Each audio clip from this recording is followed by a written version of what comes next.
Yesu Kristo ashimwe. Ndabashuje mu izina rya Yesu.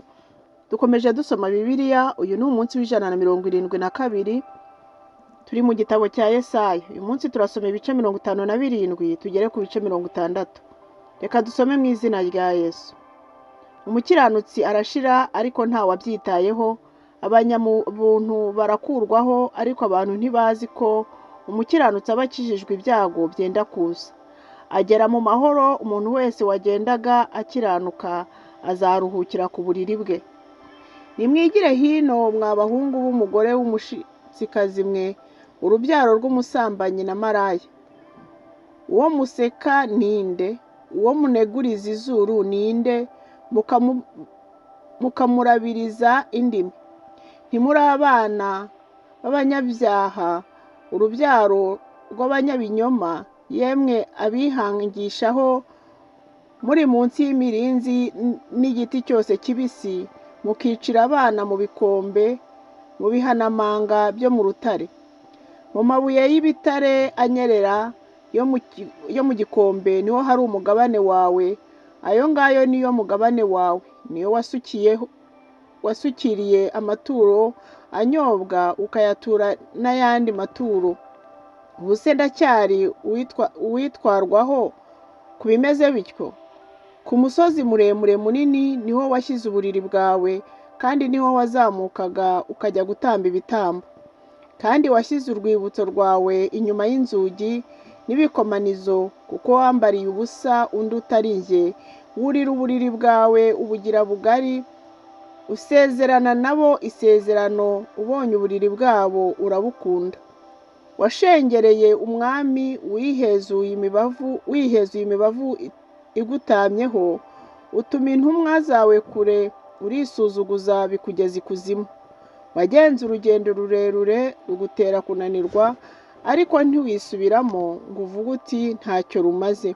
Wabonye ikikongeramo imbaraga, nicyo cyatumye utiheba. Mbese uwo watinye ugashya ubwoba ninde? Bigatuma ubeshya ntunyibuke kandi ukabyirengagiza. Mbese simaze igihe kirekire niyumanganije ntubyubahe? Nzavuga gukiranuka kwawe, kandi n'imirimo yawe ntizagira icyo ikumarira. Ubwo utaka ibyo wakoranije, ngaho nibigukize, ariko rero umuyaga uzabitwara, umwuka uzabikuraho byose. Ariko unyizera niwe uzahindura igihugu, kandi niwe uzaragwa umusozi wanjye wera. Kandi azavuga ati, nimutumburure, mutunganye inzira, mukure ibisitaza mu nzira y'ubwoko bwanjye. Nimwumve uko iyo iri hejuru cyane, ituye ahahoraho ivuga, izina ryayo ni uwera, ikavuga iti, aho ntuye ni hejuru kandi harera. Mbana n'ufite umutima umenetse wicisha bugufi, kugira ngo mpembure imyuka y'abicisha bugufi, mpembure n'abafite imitima imenetse. Sinatongana iminsi yose, kandi sinahora ndakaye iteka ryose, kuko imyuka n'imitima naremye byashirira imbere yanjye. Icyaha cye cy'umururumba nicyo cyandakaje, ndamukubita. Narihishe ndakaye, ariko akomeza gusubira inyuma mu ngeso zikundwa n'umutima we. Nabonye ingeso ze nzamukiza, kandi nzamuyobora, musubize ibyo kumumarana umubabaro hamwe n'abamuborogera. Nijye urema ishimwe ry'iminwa, ngo amahoro abe kuri kure no kuri kuwo hafi, nanjye nzamukiza. Niko Uwiteka avuga. Ariko abanyabyaha bameze nk'inyanja izikuka uko itabasha gucayuka, amazi yayo azikura isayo n'imivumba. Nta mahoro y'abanyabyaha, niko Imana yanjye ivuga. Yesaya ibice 58. Idini itaryarya ni Imana ishima. Shyira hejuru uvuge cyane, we kugerura. Rangurura ijwi ryawe nk'ikondera, ubwire ubwoko bwanjye ibicumuro byabwo, ubwire inzu ya Yakobo ibyaha byabo. Icyakora banshaka uko bukeye, bishimira kumenya inzira zanjye, n'ishyanga ryakoraga ibyo gukiranuka ntirireke amategeko y'Imana yabo. Niko bansaba amategeko yo gukiranuka, bakishimira gusenga Imana. Ndetse barabaza bati, mbese igituma twiyiriza ubusa ntubyiteho n'iki? Ni iki gituma twibabaza ukabyirengagiza? Mbiterwa n'uko ku munsi wanyu wo kwiyiriza ubusa muba mubonye uko mwinezeza ubwanyu, mukagirira nabi abakozi banyu bose. Dore icyo mwiririza ubusa ni ugutongana no kujya impaka no gukubita ibipfunsi by'abanyarugomo. Kuri ubu ntimukiyirize ubusa uko bikwiriye, byatuma ijwi ryanyu ryumvikana mu ijuru. Ugira ngo kwiyiriza ubusa nshima kumeze gutyo? Mbese ni umunsi umuntu yibabarizamo, akubika umutwe nk'umuberanya, akisasira ibigunira, akaryama mu ivu? Ibyo ni byo wita kwiyiriza ubusa n'umunsi Uwiteka yishimira? Ahubwo kwiyiriza ubusa nshima nuko mwajya mubohora abantu ingoyi z'urugomo, mugahambura imigozi y'uburetwa, mukarenganura abarengana, kandi mugaca iby'agahato byose, kandi ukarekura ugatanga ibyo kurya byawe, ukagaburira abashonje, ukazana abakene bameneshejwe, ukabashyira mu nzu yawe. Wabona uwambaye ubusa ukamwambika, ntiwirengagize bene wanyu. Maze rero umucyo wawe uzahera kutambike nk'umuseke, ubukire bwawe buzatoha vuba, gukiranuka kwawe kuzakujya imbere, kandi icyubahiro cy'Uwiteka kizaba kigushoreye. Maze nutabaza, Uwiteka azagutabara, nutaka azavuga ati ndi hano. Niwikuramo agahato no gutunga urutoki no kuvuga nabi, ukihotorera umushonji, ugahaza umunyamubabaro, umucyo wawe uzahera kuvira mu mwijima, kandi urwijiji rwawe ruzatamuruka haba amanywa y'ihangu. Uwiteka azajya kuyobora, azahaza ubugingo bwawe mu bihe by'amapfa, azakomeza amagufa yawe.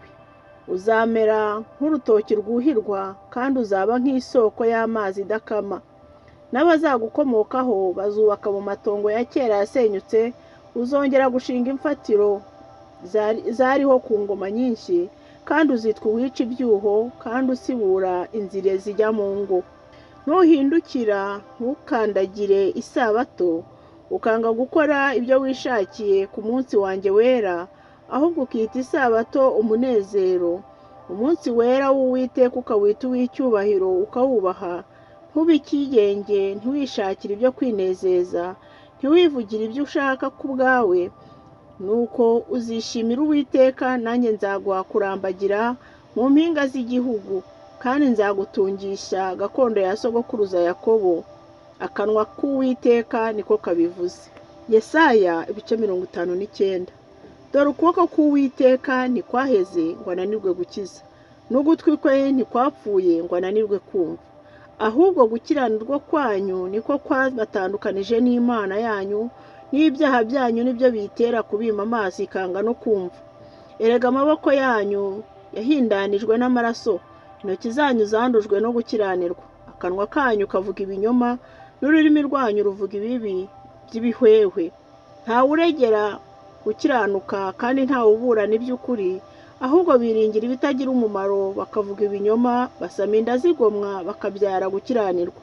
Baturaga amagi y'impiri, bakaboha urutagangurwa, uriya amagi yabo arapfa. Wamena igi hagakubukamo inshira. Intagangurwa zabo ntizizaba imyambaro, kandi ntibabasha kwiyorosa imirimo yabo. Ibyo bakora n'ibyo gukiranirwa, bakoresha intoki zabo imirimo y'urugomo. Ibirenge byabo byirukira gukora ibibi, kandi bihutira kuvusha amaraso y'abatacumuye, bibwira ibyo gukiranirwa.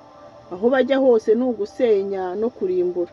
Inzira y'amahoro ntibayizi, kandi mu migendere yabo ntibagira imanza zitabera.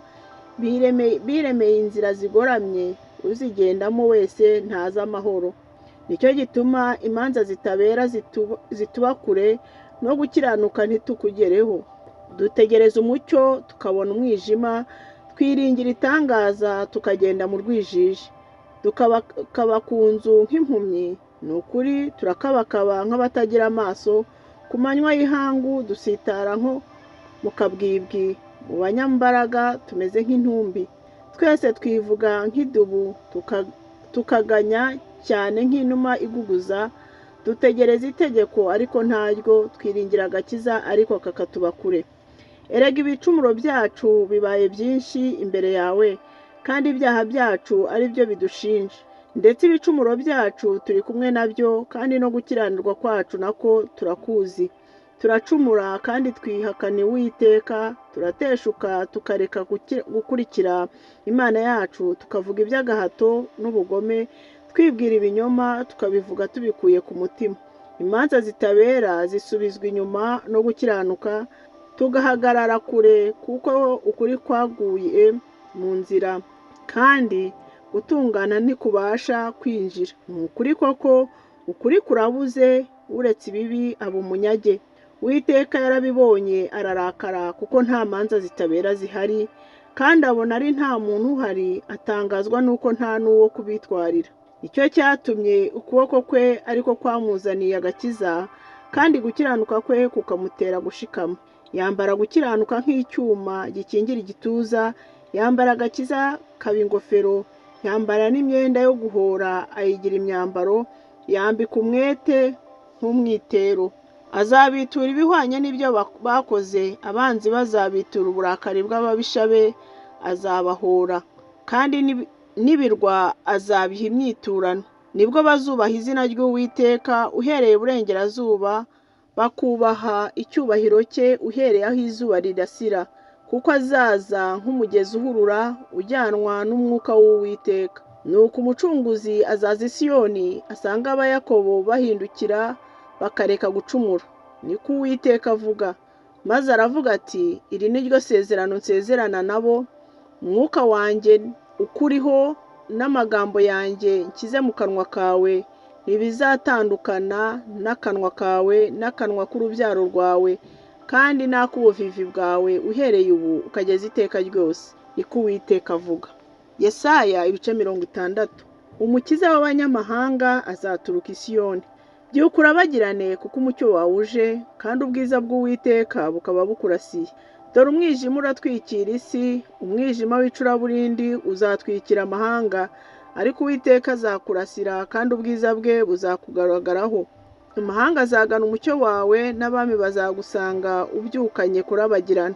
Ubura amaso yawe uraranganye urebe, bose baraterana baza bagusanga baje aho uri. Abahungu bawe bazaza baturuka kure, n'abakobwa bawe bazaza bahagatiwe. Ntuzareba ugacya, umutima wawe uzikanga hanyuma waguke, kuko ubwinshi bw'ibiturutse mu nyanja buzakwegurirwa, n'iby'ubutunzi bw'amahanga bizaza aho uri. Amashyo y'ingamiya azakudendezaho, ingamiya nto z'Imidiyani n'iza Efa zose zizaza zituruka i Sheba, zizaba zihetse izahabu n'imibavu zerekana ishimwe ry'Uwiteka. Imikumbi y'i Kedari yose izakoranirizwa aho uri, amapfizi y'intama y'i Nebawoti azagukorera, azurira igicaniro cyanjye ashimwe, kandi nzubahiriza inzu y'icyubahiro cyanjye. Aba ni bande baguruka nk'igicu, bakamera nk'inuma zisubira mu madirishya yazo?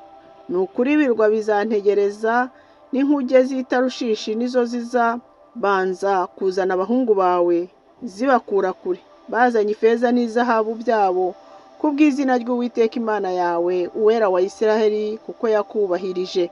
Abanyamahanga bazubaka inkike zawe, n'abami babo bazagukorera, kuko narakaye ngakubita, ariko none ngize imbabazi ndakubabarira. Amarembo yawe azahora yuguruwe iteka, ntazugarirwa ku manywa n'ijoro, kugira ngo abantu bakuzanire ubutunzi bw'amahanga, n'abami bayo ari imfate. Ishyanga n'umwami bitazemera kugukorera bizashiraho, niko ayo mahanga azarimburwa rwose. Ibiti by'icyubahiro by'i Lebanoni bizaza aho uri, imyerezi n'imiberoshi n'imitayashuri bizazira hamwe, kugira ngo birimbishe ubuturo bwanjye bwera, kandi aho nshyira ibirenge byanjye nzahubahiriza. Abahungu b'abakurenganyaga bazaza bakwikubita imbere, n'abagusuzuguraga bazunama ku birenge byawe, bakwita umurwa w'Uwiteka Siyoni, aho Uwera wa Isiraheli. Nubwo waretswe ukangwa ntihabe hari ukikunyuramo, nzakurutisha ahandi, nguhe ubwiza buhoraho n'ibyishimo by'ibihe byinshi. Kandi uzonka n'amashereka y'amahanga, uzonka amabere y'abami, nuko uzamenya yuko njyewe Uwiteka ndi umukiza wawe n'umucunguzi wawe, umunyambaraga wa Yakobo.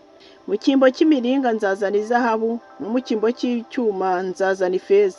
Mu cyimbo cy'igiti nzazana imiringa, no mu cyimbo cy'amabuye nzazana ibyuma. Amahoro niyo azagutwarira, kandi gukiranuka niko kuzagukoreshereza ikoro. Urugomo ntiruzongera kumvikana mu gihugu cyawe. Ntihazaba gusenya no kurimbura aho ingabano zawe zigera hose, ahubwo inkike zawe uzazita agakiza, n'amarembo yawe uzayita ishimwe. Ku manywa izuba ni ryo rizakubera umucyo, kandi ukwezi siko kuzakubera umwezi. Ku manywa izuba si ryo rizakubera umucyo, kandi ukwezi siko kuzakubera umwezi. Ahubwo Uwiteka niwe uzakubera umucyo uhoraho, kandi Imana yawe niyo izakubera icyubahiro. Izuba ryawe ntirizarenga ukundi, kandi ukwezi kwawe ntikuzijima, kuko Uwiteka ari we uzakubera umucyo uhoraho, n'iminsi yawe yo kuboroga izaba ishize. Kandi abantu bawe bose bazaba abakiranutsi, bazaragwa igihugu kugeza iteka ryose, bazaba ishami ritereye umurimo w'intoki zanjye umpesha icyubahiro. Umuto azagwira abemo igihumbi, uworoheje azaba ishyanga rikomeye. Njyewe Uwiteka nzabitebutsa igihe cyabyo nigisohora. Imana ibahe umugisha, tuzakomeza ku munsi w'ejo. Mukomeze mugire